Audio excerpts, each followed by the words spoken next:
আপনার নাভির নিচে লুকোনো আছে কৌতূহলোদ্দীপক ও চমৎকার এক অঙ্গ। 5 থেকে 8 মিটার লম্বা পেঁচানো এক নল। এই গোলক ধাঁধা দিয়ে প্রতি বছর প্রায় 1 টনের মতো খাবার পরিবাহিত হয়। চলুন একটু ভালো করে জেনে নিই। অন্ত্র খুবই স্বতন্ত্র এক অঙ্গ। এই অঙ্গ আপনার ব্যক্তিকে প্রতিফলিত করে।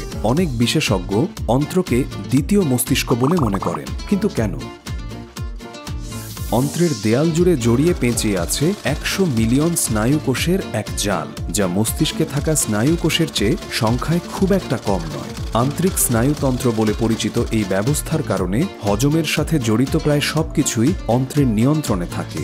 এই প্রক্রিয়ার মধ্যে রয়েছে অর্ধেক হজম হওয়া খাদ্য পরিবহন করা, অন্ত্রের দেয়ালে পুষ্টির পরিশোষণ এবং পরিপাকে সহায়তাকারী এনজাইম নিঃসরণ। পেটের মস্তিষ্ক আর মগজের ভেতরে সবসময় তথ্য আদান প্রদান চলতে থাকে। এ কাজে ব্যবহৃত হয় ভেগাস স্নায়ু বা রক্ত প্রবাহে থাকা হরমোন সহ আরও অনেক কিছু। যেমন পেট মস্তিষ্ককে জানাতে পারে তাকে কখন ভর্তি করার সময় এসেছে, বা মস্তিষ্ক প্রয়োজন মতো হজমের হার বাড়িয়ে বা থামিয়ে দিতে পারে। তবে এসব ছাড়াও কিছু অণুজীব আছে যাদের এ ব্যাপারে অনেক কথা বলার থাকে। তাদের কাছে অন্ত্র হল শরীরের মাঝে থাকা ঘন বসতিপূর্ণ এক রাজধানী।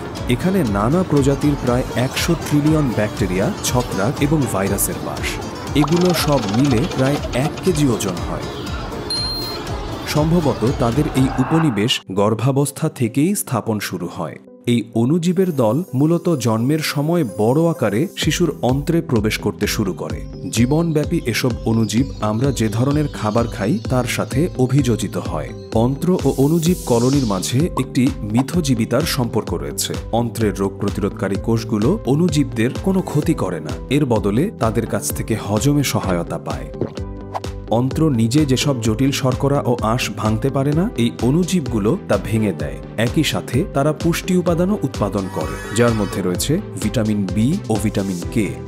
অন্ত্রের মতোই এসব অণুজীবও মোটেই চুপ করে থাকে না। তারা এমন এক ভাষায় কথা বলে যেখানে সংকেত প্রদানকারী অণু তৈরি হয়, যা অন্ত্র ও মস্তিষ্ককে তাদের কি প্রয়োজন তা জানায়। এমনকি কিছু ব্যাকটেরিয়া সেরোটোনিন সংশ্লেষণের সাথেও যুক্ত, যা মানুষের মেজাজ ও ঘুমের অভ্যেসকে গভীরভাবে প্রভাবিত করে। চাপ, অস্বাস্থ্যকর খাবার বা কোনো রোগ চমৎকার এই ভারসাম্যপূর্ণ ব্যবস্থাকে এলোমেলো করে দিতে পারে। তখন হজম খুব দ্রুত বা ধীর গতির হয়। অণুজীবের বৈচিত্র্য হারিয়ে যায়। এর ফলে আন্তরিক প্রদাহ বা পেটে গোলমালের মতো পরিস্থিতি তৈরি হতে পারে।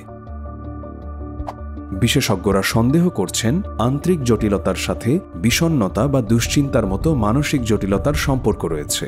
তবে এর কলাকৌশল বিস্তারিত বোঝার জন্য আরও অনেক গবেষণা প্রয়োজন। তবে এটা সুনিশ্চিত যে অন্ত্র ও মস্তিষ্কের মাঝে খুবই ঘনিষ্ঠ সংযোগ রয়েছে।